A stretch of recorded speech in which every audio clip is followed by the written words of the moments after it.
I'm Jennifer Rooks, and this is Maine Calling. Today marks the 1 year anniversary of Maine's deadliest mass shooting. During this hour, we'll talk with leaders from Lewiston and surrounding towns about what has changed since that day and how the community is doing.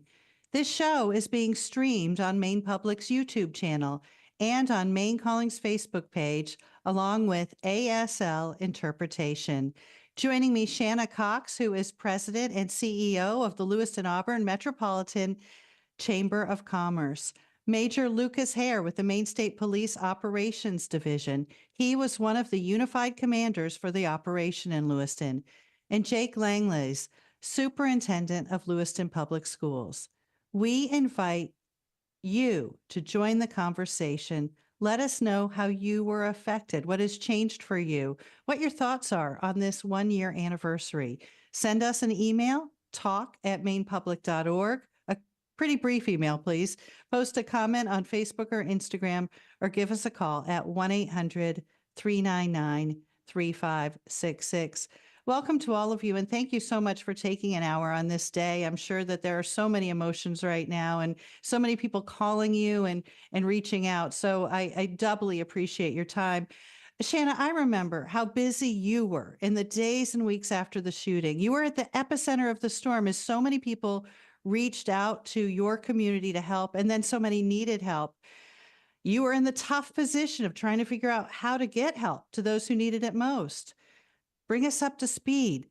Where are you now? It's been an incredible year. I think sometimes, I don't know that it doesn't still feel in so many ways like that. There's better clarity on the storm and the busyness around us, but it still feels, particularly today as we prepare for tonight's events, pretty busy.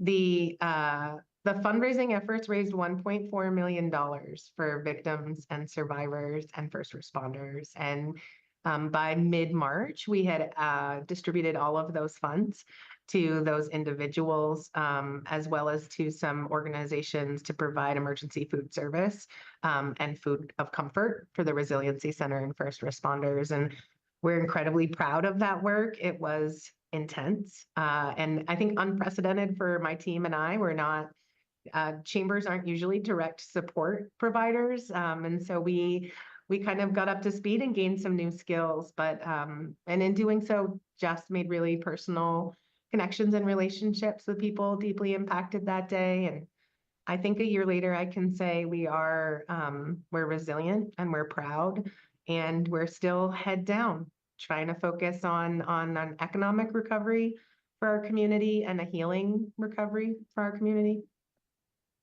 Tell us, for those who might like to attend, tell us some of the details about tonight's event. Yeah, so I hope folks can join us. We're at the Colisée on Birch Street in Lewiston. There's free parking as well as parking shuttles from the Southern Parkway Gateway Garage and the Oak Street or Park Street Garage here in Lewiston. And those shuttles will be running from 4 p.m. on. The doors open at the Colisée at 6 p.m. But I think what I would really like your listeners to know is it's okay if you're not ready to join us in person, and the entire streaming experience will be on the sunjournal.com. Many networks are carrying it with commentary as well. But if you want the most true to real life experience, I'd encourage folks to go to sunjournal.com and watch the live stream, which has both closed captioning and ASL interpretation with so many of Grace's peers who's doing a great job signing for us today. We have more than 30 interpreters in our space this evening. It's a very accessible event, no matter where you are and your relationship to wanting to attend or feeling ready to. Jake, you have a direct view on the families and staff who are connected to the school system. What have you seen over the past year? Have your people been able to process the grief, or do those everyday demands of the school year make that really hard? Oh, you're on mute, Jake. I think we have a bit of both. It's really hard to think that we've grieved. I think that's a long process. Not sure that you can get to a place where you have processed all that happened, especially in this first year where there's so many consistent reminders, from commission work and, from my personal perspective, we've tried to really make sure we're not pointing anywhere. This is a terrible thing, and I think it hurts enough to not wonder where things get. Really, from a school community perspective, very challenging, but we are trying to be intentional with um, leading through with opportunities to grieve, opportunities to be interactive with emotions and states. For example, today we're doing drone photos at every school, and every school is doing 2 letters of Lewiston Strong, and just to get people outside, get them moving, standing in a letter form, having the drone go up. The kids love that. So it's trying to take what is a very somber year and a somber day, and find and create intentional opportunities to process and to engage in your emotions in a safe way, but also to realize that it's not done for any of us. I could, at least speaking for myself. You wrote a letter that went out today, and it was called Lewiston Strong. You titled it Lewiston Strong. What does that mean to you? That phrase. Yeah, I think when I think of Lewiston Strong, there's the thing that stimulated that Lewiston Strong piece, and I try to think of my mind almost like a deck of photos, and so the terrible night is a series of photos, but the things that happened after that, the collection of positive and the collection of good energy and great energy that came. For example, the night, the Wednesday following, when we had the Lewiston Edward Little football game, and we had the details of what had happened, and law enforcement served and protected us, and first responders treated those that they could. Um, we came together at Lewiston High School, and we honored over 200 first responders, and we get pictures of that, and being in that moment in that space, contributions people have made. Think of things like large gatherings where we can celebrate the success and the beautiful things that are Lewiston Strong, like graduation, and the work that our kids do, and really celebrating that. So trying to harness those positive photos that land in that photo deck, ahead of and more quickly reached than maybe some of the ones that are not so pleasant. Major Lucas Hare, how are you and your colleagues doing? I have to imagine that on so many levels, what happened was a law enforcement officer's worst nightmare, the thing that you have had cold sweats about all your life. Well, I think like every community, there have been struggles to deal with what happened that night, but we also have to look at, as Jake just mentioned, the positives. Our first responders responded exactly how they were trained to and how we want them to, and by doing so, undoubtedly saved some lives. So this has been an ongoing process for the state police. This did not end when he was found. This has continued every day for us. We are daily. We work on requests for records, the investigation. We offered more than 10 hours of testimony to the commission and thousands of pages of documentation that have been made public and that were submitted to the commission. So it's really been an ongoing process that has not stopped or slowed very much for us at all. Well, as you alluded to, there have been a lot of reports and assessments of what went right and what went wrong, including a formal after action review. What changes are now in place because of that review? Well, the state police, and again, I will only speak for what the state police has and will continue to do. We are taking a hard look at everything that happened, trying to do it in an educated and intentional manner so that we're just continuing to move forward. We know that for instance, some of our managers, so our lieutenants, our sergeants, our supervisors, we need more training in recognizing any issues that our members may have had from that. So some psychological first aid training, for example, and just being able to see what if something might be bothering a member who responded or who was part of that investigation. And looking at, if you look at our AAR that we submitted, I think there's a number of things in there that we've noticed or that we noted that we need to address, and we're going to continue to work on in the near future. All right. Shanna, you mentioned before the economic recovery, and you are part of the Chamber of Commerce. What did this shooting, I mean, it sounds so crass to say, but it's real life. What did this shooting mean for the economy of the Lewiston Auburn area? I don't think we're done writing that story yet. I mean, to be very, very candid, the short-term impact was noticeable and quantifiable, really. I've talked to peers in other communities that have, had similar incidences, and economic recovery can sometimes take 7 to 10 years. What we noted, because of the locations where the shootings happened, family entertainment, bar, restaurants, that's the sector that saw the most significant impact. And I would say through April or May, we saw a 60% year-over-year loss. And for those businesses in that sector, that's not an operating margin that they had to work within. So we saw that be a pretty significant impact. We're proud.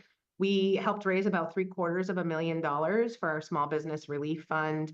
$680,000 of grants were deployed within 10 weeks of opening up the applications for that. And it really did help get some of our businesses through. And the vast majority were in the hospitality sector.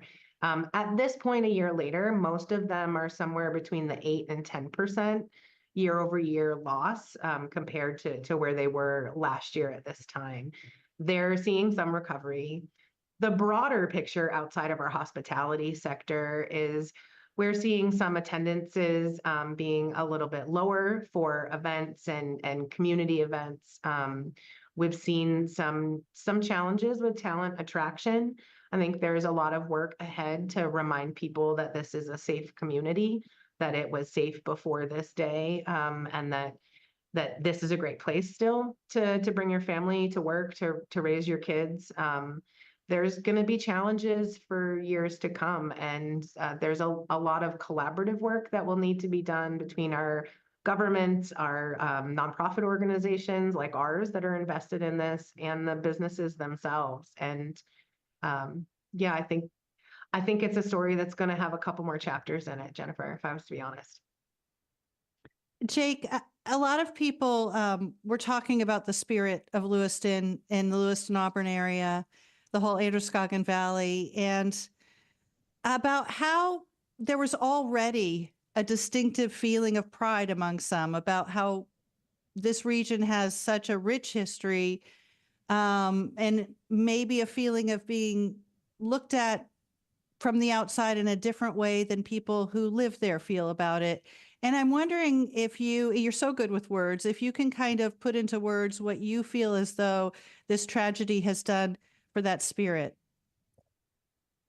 I think out of terrible situations, there's always this silver lining or bright spots that show themselves, that we're kind of always there. And I think we intuitively know it's there, but then it happens. For example, by about 11:30 midnight on the night of the incident, we had somewhere in the neighborhood of 300 officers immediately to our community. We set up a command center at the high school, and we had people like me and our athletic director and our facilities director and our other folks chasing whatever was needed to set up that command center. And for 3 days, hundreds of folks were operating out of that space and sheltering in place and learning about communication systems and making sure we're using them well and being responsible with information. And I think when we talk about what that means to come back together, to me, it leads up to that search, that request to, okay, can we use the high school as a command center? I think we trust in our trainings and also our relationships, and the answer is absolutely. We're trying to serve the public, but there was no hesitation, I think, either way to ask that question or to know the answer was going to be yes. Working well together, so that's from a response perspective, how that tiered out was beautiful from my perspective. I'm not on a commission, so I don't know what suggestions might have been made, but I watched something happen overnight that I've never seen before. And it was really, again, in its own respects, out of something terrible, something really beautiful to see that many people who have taken a vow and an oath to go and represent and protect and to serve, to come together and use every logistical tool that they have to execute something that ultimately led to no other loss of life. So I think that's a big piece for me. But I also think that, boy, that Wednesday when we came back together as a community and we weren't in full-on crisis mode anymore the following Wednesday, which was a week later when we had the rivalry football game between Edward Little and Lewiston High School. That was a pretty special night. Even the Life Flight helicopter doing a flyover and celebrities making videos. You realize the reach of your community in Lewiston and where it is elsewhere in the world. all across our country in all levels. So when we're getting the videos that are trying to cheer us up, and we have James Taylor sing the national anthem, and the Life Flight helicopter does a flyover, and we have first responders, again, hundreds of them, showing up in their formal wear, many of them, and to me, that just that level of interconnectedness, the lack of hesitation, I think, is incredibly important. But I really think that those are those moments when you're like, man, I think we got this. We're going to be okay. Major Hare, every law enforcement officer I know is a realist, and for years would say that something like this could happen here. But still, I have to imagine that there is going to be a before and after in the minds of law enforcement officers all over the state, when the thing that happened other places became real. And I'm wondering if these are conversations that officers are having.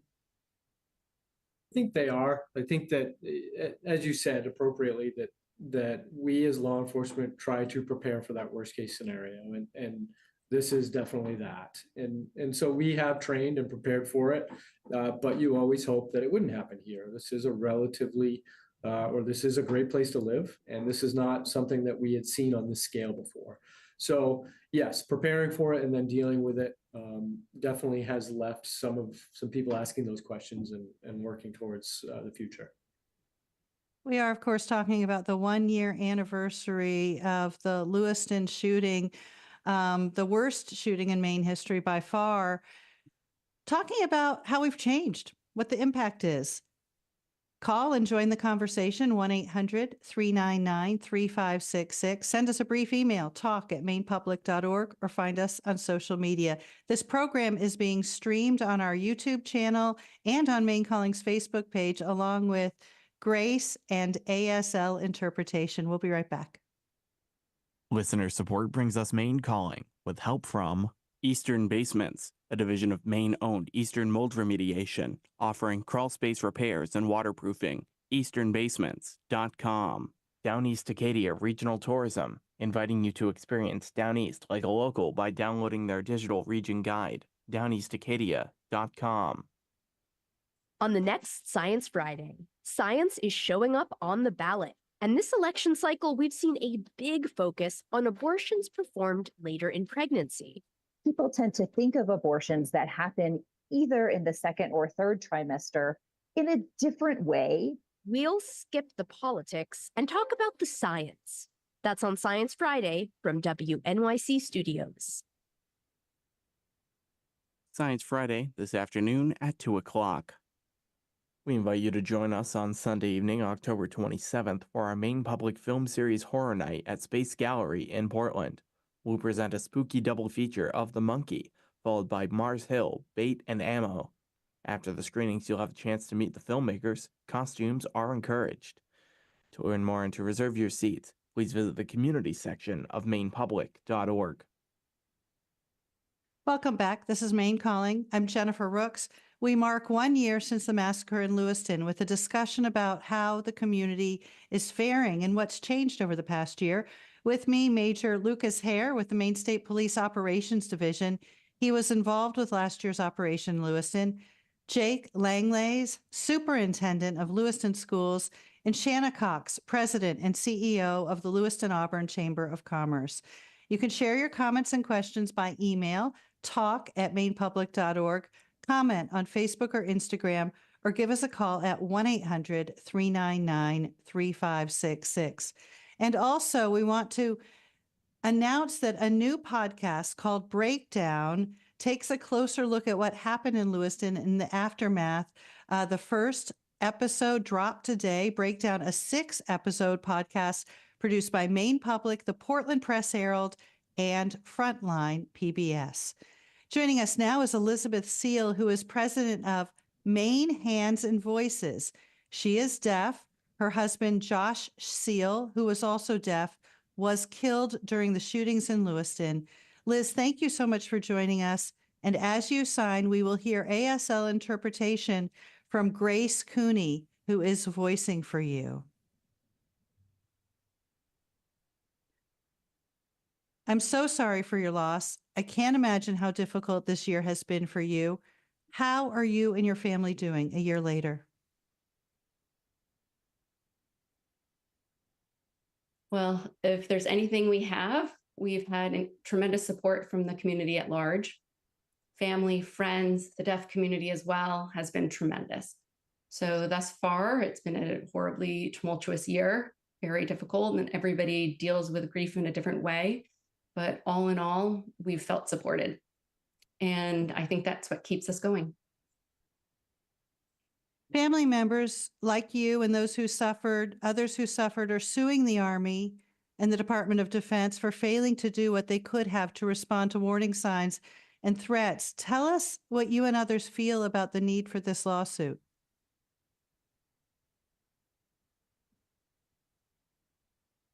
Well, I feel if anything, I'm hoping that maybe they'll be able to set better protocols, mental health support, and make sure that it's really important that the needs are met and that we can help people. And, and it seems like maybe the needs were not met in this case. The deaf community was significantly affected by this. Not only 4 people who are deaf killed, but so many others affected. And I'm wondering, have there been positive changes in the year since? I know that at least in little ways, the answer is yes. We here today are doing this program, streaming it and signing it. Shanna talked about all of the interpreters who will be at the event tonight. Do you feel as though there's been a significant bit of progress in the amount of awareness and sensitivity to the needs of the deaf community in Maine?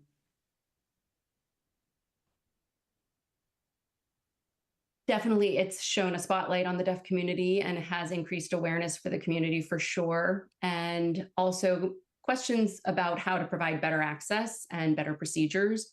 And I think that's great. Some improvement on what kind of access might need to be offered, as well as work at the state level for emergency response and access therein. So I think that we're looking forward to more progress. We definitely have goals, and it's not, we need to be able to get information equivalent to the hearing community. So it's so important. And that's what I was going to ask you. What would you like to see happen next?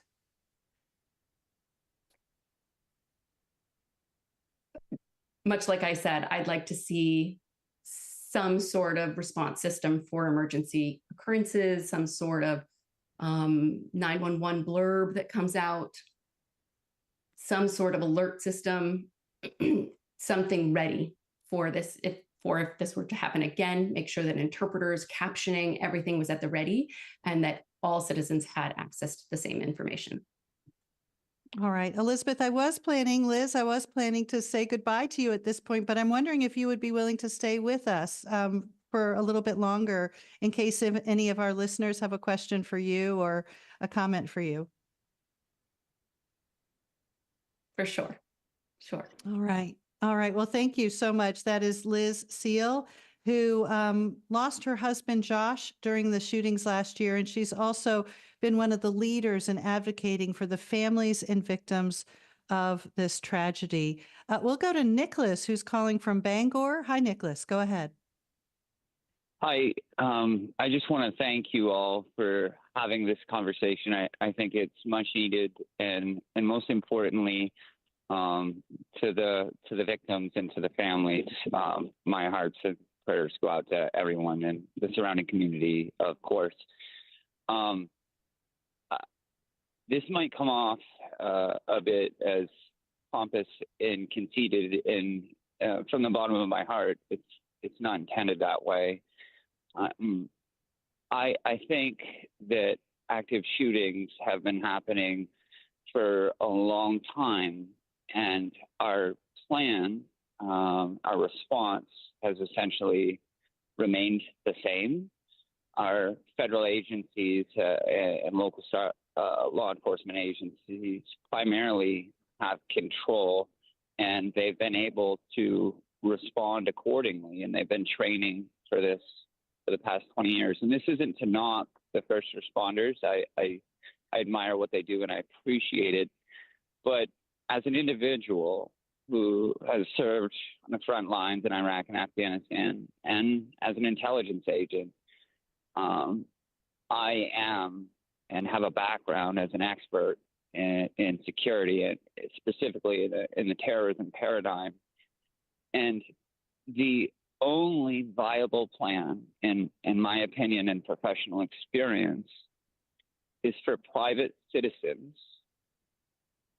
whom are following the law, which is tricky and it gets into a gray area, specifically with the Gun Safe Act and what forth the federal mandates. But citizens have to be prepared to respond because, and I'll end here and let you guys pick up the conversation. The chaos that's being orchestrated when people are ambushed unsuspectingly, it's happening during the police response time. So you have to be able to defend yourself in these situations, and we need leaders who are going to actually understand that, or find people that have been through these experiences. And that's really my comment. I'd like to see us go Nicholas, forward. I hear you. I don't think you're alone in feeling this way. Shannon, I'll turn to you first. Yeah, I think I don't have solutions. I do think that the solutions have to be at a policy level and bigger than individuals. I think it's a both and not an either or, Nick.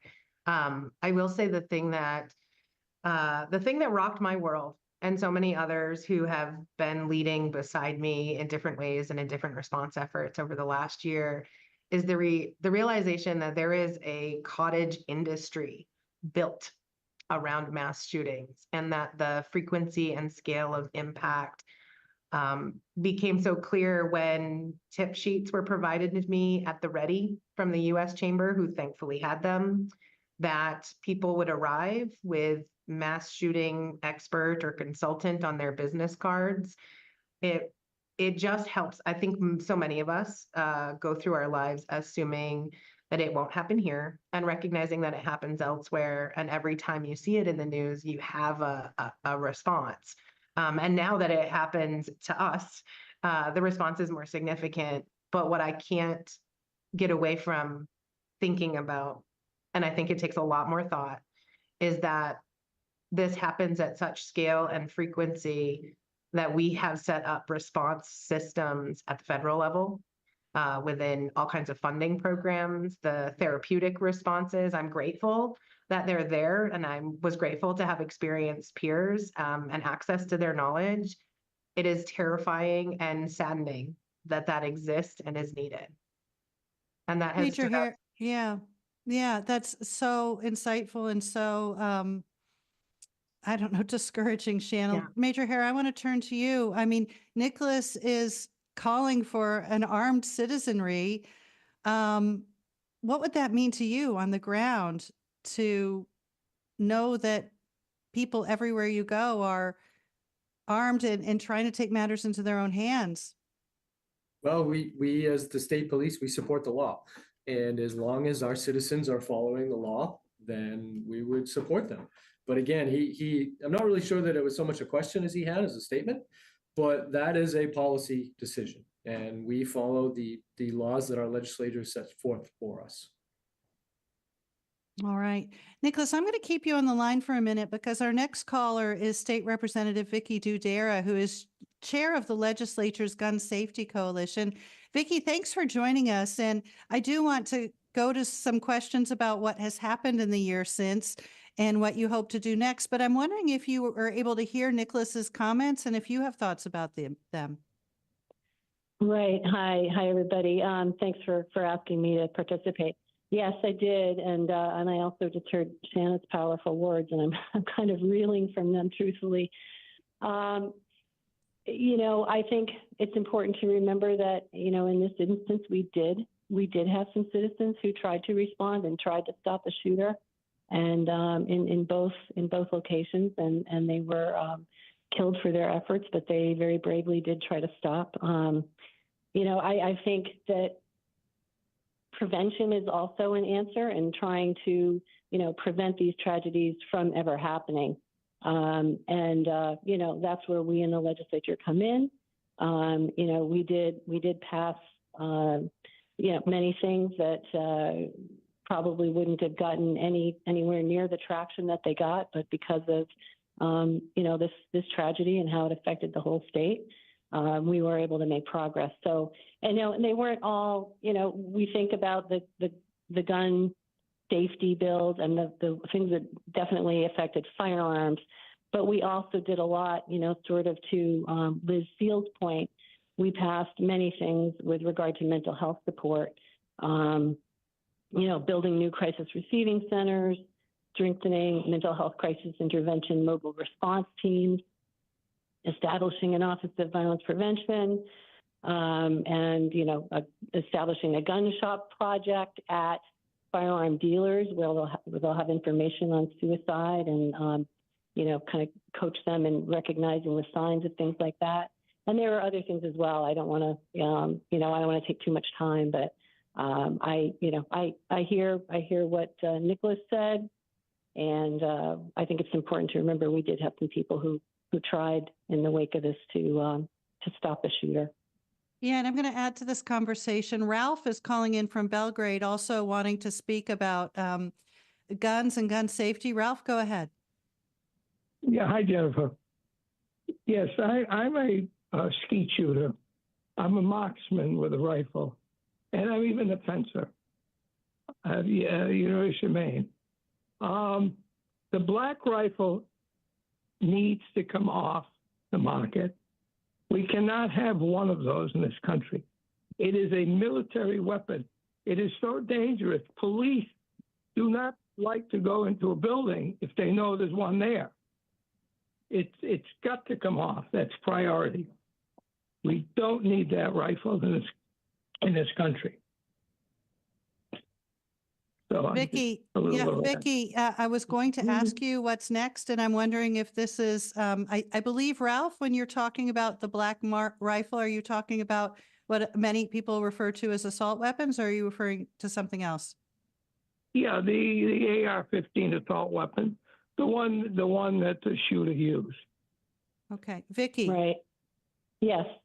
Yeah. I mean, looking backward, we accomplished some things already, the 72-hour waiting period, expanding background checks, strengthening but what Ralph is talking about, an assault weapon ban, yes, we are looking at putting forward this year sort of a version of Senator King's Go Safe law for Maine. And we are actively working on that, and that will be something that we will definitely be introducing, because I agree with Ralph 100%.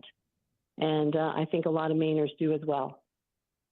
Liz Seal, your response to Nicholas, Ralph, and Vicki about gun safety and where we need to go next. We never thought this would happen in our beautiful state of Maine, but it did. And focusing on prevention and training is imperative, but we have to think he made it to 2 locations. And usually you think of a mass shooting happening in a single place. For him to go to 2, the chaos it caused, I don't think anybody could have planned for that. And we're all, of course, learning how best to prevent these kinds of things and how to best respond afterwards.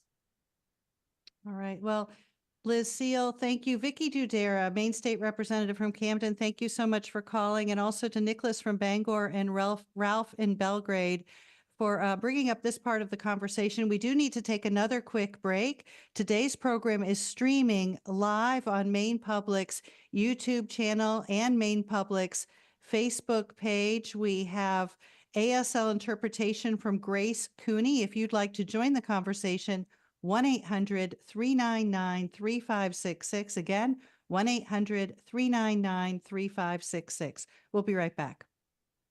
Listener support brings us Maine Calling with help from Maine Solar Solutions, helping power Maine homes and businesses with custom solar electric solutions for over a decade. More at MaineSolarSolutions.com. The Onion Foundation, pleased to support Lemoyne Community Arts presenting Is He Dead by Mark Twain, adapted by David Ives, October 25th to November 3rd. I'm Robin Young. As we continue our tour of key swing states in the race for the White House, we'll head next to Michigan, a state too close to call, and with a Muslim population split on whether to vote for the Democrats or not as they grapple with Harris's stance on the war in the Middle East. Next time, Here and Now.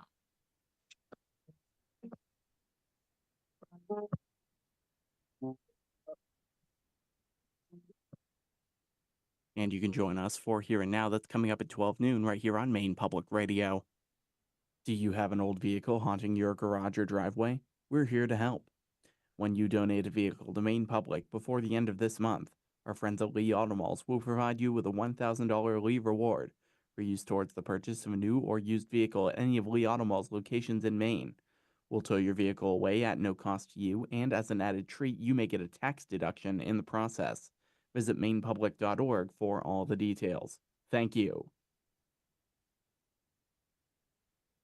Welcome back. I'm Jennifer Rooks. You're listening to Maine Calling. The terrible events of Lewiston 1 year ago have had many repercussions. Today, we're discussing those. Joining me, Jake Langless with the Lewiston Public Schools, Shanna Cox with the Lewiston Auburn Chamber of Commerce, and Major Lucas Hare with Maine State Police.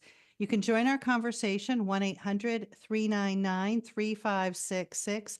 Send a brief email to talk@mainepublic.org or post to our Facebook page or to Instagram. And be sure to check out the new 6-part podcast Breakdown, which is presented by Maine Public, the Portland Press Herald, and Frontline PBS.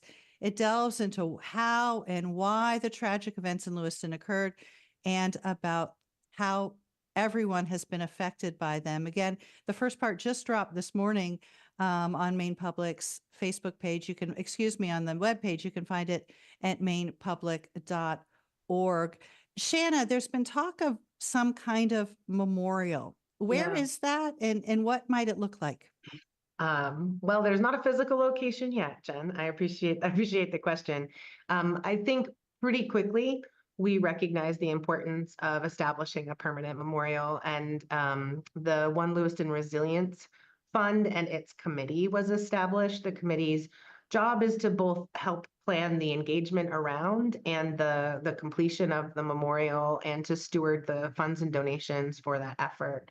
And what we've learned is that it can take 7, 10, 12 years to establish memorials at some of these locations. And when it's done well, and that the memorial truly serves the purpose of healing for a community, it's done with intention and care. And the planning of it is one that involves a lot of engagement with the variety of impacted communities. And so at this point, we've recognized some of the key elements that are often found in a memorial. Those include arts and culture, outdoor elements and nature, education. We haven't begun to talk about a site or a location. That's really going to be driven by what we hear through engagement processes that are going to kick off in January and run throughout all of 2025. We expect that that'll end in some renderings and some architectural landscape drawings, and that'll lead to another round of engagement that helps us start to really hone in and finalize what does this need to mean to people? What would it have to look like and feel like to have the goal of healing? We know remembrance is just one component of what a permanent memorial will do. And so I have dealt with so many questions over the last year of why isn't it up yet, or when is it going to be done? And I just keep reminding folks that we're going to move at the pace of trust and healing and engagement. And I think that it's going to be meaningful. The committee likes to say that the process of planning the memorial is as healing as the memorial itself. And that's exactly where we're at right now. It starts with tonight's event, honestly. Yeah. Liz Seal, as someone who lost a loved one, do you feel as though a memorial is important? And if so, what do you hope it does? Absolutely. I think it'll be amazing. A place for people to go, to visit, to talk with those loved ones that they lost, to remember, to share stories. I think it's imperative for the community, and I'm looking forward to it being established. And I understand it will take a while.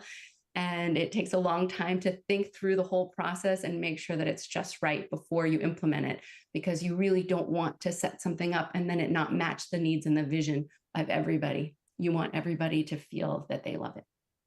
And Jake, what are your thoughts on what a memorial might need to do, a permanent memorial?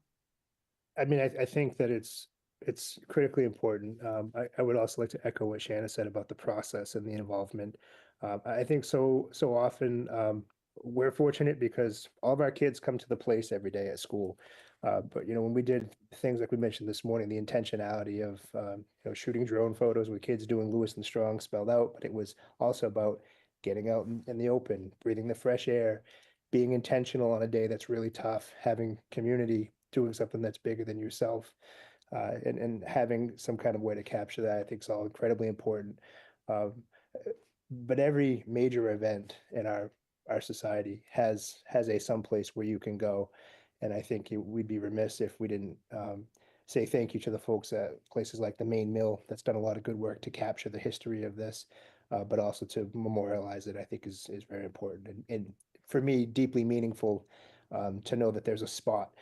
I think that there's also, and I don't want to get ahead of myself or my own emotions or grieving process, but there's a sense of closure when you've worked through a thing kind of logistically and then established something like a memorial. I think it allows you to visit something but not live it every day. And I say that in the utmost respect for folks who have suffered great loss from this tragedy. Representative Vicky Dudera is back with us, but Vicky, I'm going to first go to Larry from St. Andrews in New Brunswick, Canada. Hi, Larry, go ahead. Hi, I had wondered about this question of gun laws, and I was interested to hear the gentleman from Belfast say that they are 15s are a key question with this.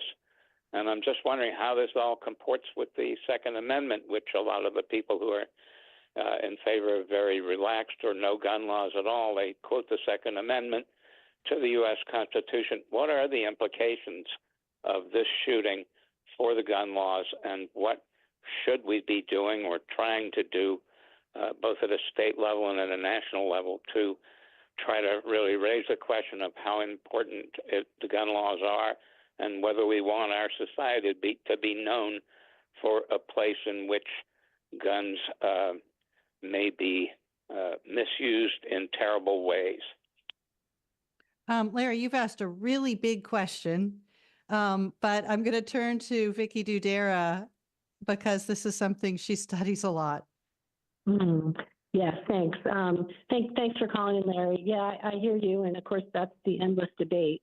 You know, we do have the Second Amendment. Those of us, you know, working in this arena in the legislature of gun safety, we recognize that. We appreciate it.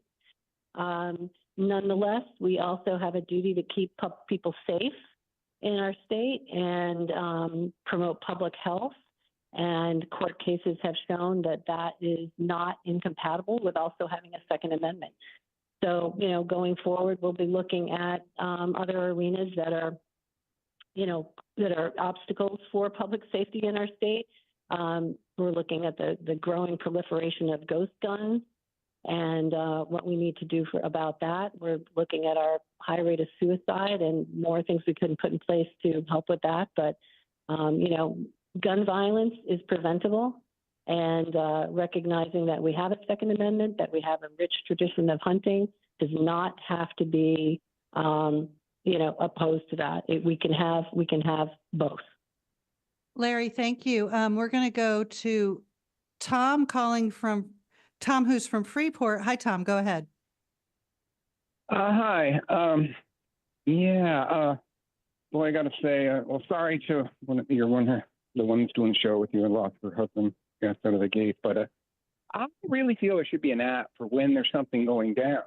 I made the first bike rack that went into the back of a car back in the 80s, never did anything about it. My daughter and I designed Uber before there was Uber, we never did anything about it. What about an app that if somebody's around, that certainly something to, it could be at least let people know don't go there, or if you're there, leave.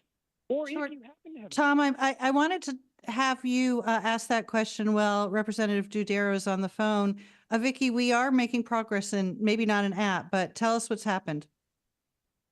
Yes, I can't. I have to say I don't have the details, but we did direct the Commissioner of Public Safety to develop and implement procedures to notify the public in active shooter situations. So, unfortunately, I don't have the exact details on how that's happening, but that the concerns that Liz Seal raised earlier and what this gentleman is saying, that is something that we're going to be instituting if it's not already out there.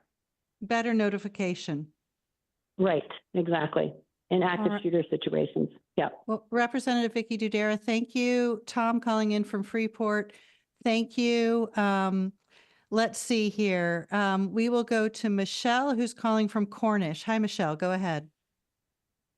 Hi, I just wanted to say that all of the callers have been great, and I wanted to see if you could update everybody on what has happened with the people who knew that this individual in this particular situation was extremely threatening and dangerous, like the military. I just think that if we're going to talk prevention, that I think something more should have been done to prevent this by people that knew he was a dangerous individual. Yeah, Michelle, and I think you've touched on something that so many people are investigating. Elizabeth Seal, this is at the heart of your lawsuit, right? It is. I think most importantly, it was a communication breakdown. The agencies involved that were supposed to be communicating with each other and focusing on setting up protocol and policy, something a little more clear cut and easy to follow. I think that would be a great improvement from what we have. Michelle, thanks for your call. We'll move on to South Portland and James. Hi, James. Go ahead. Hi, Jennifer. Last year, I testified in front of the committee that was considering Maine's red flag bill, which unfortunately did not pass. And I wanted to kind of share my personal experience with Maine's yellow flag law and its failure in this sense. I lost my brother to suicide by gun, which a red flag law may have helped me prevent. But Maine's yellow flag law was insufficient to deal with that. And it could have been so much worse. That was actually the best case scenario. My brother was bipolar, schizophrenic, but was still allowed to purchase weapons and a considerable amount of ammunition.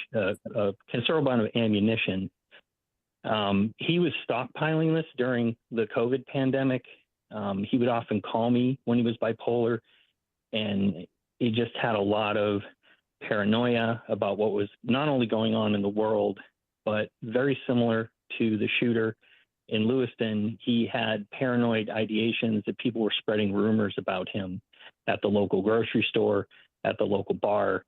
And he had the means to go to those places with his weapons and do a mass shooting. Like I said, fortunately, he took his own life instead of taking other people's lives. But Maine's yellow flag law was ineffective in helping to stop him, mostly because as a family member who was aware of his mental situation, it really didn't protect me or my family if it wasn't able to remove his guns, deal with him in a safe way where he couldn't get his guns back quickly and, in his mental state, enact retribution. I also think that's a big reason why a lot of psychiatrists and doctors will not get involved with the yellow flag law, where a red flag law would allow them to take action and be protected. James, thank you for calling in, and I'm so sorry for the loss of your brother and what your family has gone through. No one who's on our panel today is in a position of changing policy on a statewide level. But Major Hare, I'll turn to you and say that since the shooting, Maine's yellow flag law has been implemented much more often than before. It was fairly new when this happened, and I'm wondering if you believe there has been a real just an increase among law enforcement in what the yellow flag law can do and readiness to use it. Well, again, I think you said it. We're sorry for your loss, and there is no one here that makes policy. But yes, I think that the state police has implemented that law the most of any agency within the state. Will continue to use it when appropriate. It is a tool that is effective when used under the guidelines we've been given. So has it become, I think that the behavioral health issues that we're seeing in our state has now been a forefront for everyone, not just the police, but you're seeing it across a wide spectrum of providers, whether it's clinicians, first responders, our hospitals and our other institutions. So yes, I think this has very much become an issue that we are all dealing with, or is at the forefront of what we're doing every day. James, thank you for your call, and it will be the last call this hour. I really appreciate all of you joining us for the hour. The voice you just heard, Major Lucas Hare with the Maine State Police's Operations Division, Shanna Cox, President and CEO of the Lewiston Auburn Metropolitan Chamber of Commerce, Jake Langlis, the Superintendent of Lewiston Public Schools, and also with us, Elizabeth Seal, President of Maine Hands and Voices. She lost her husband, Josh, during the shootings last year and is now an advocate for the families. Today's sound engineer was Sam Tracy. We had help from Nick Godfrey and Nick Woodward.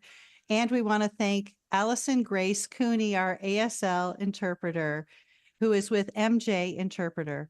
Our theme song, Mike Jandro composed it. Maine Calling is produced by Jonathan Smith and Cindy Hahn. I'm Jennifer Rooks, and you've been listening to Maine Calling on Maine Public Radio.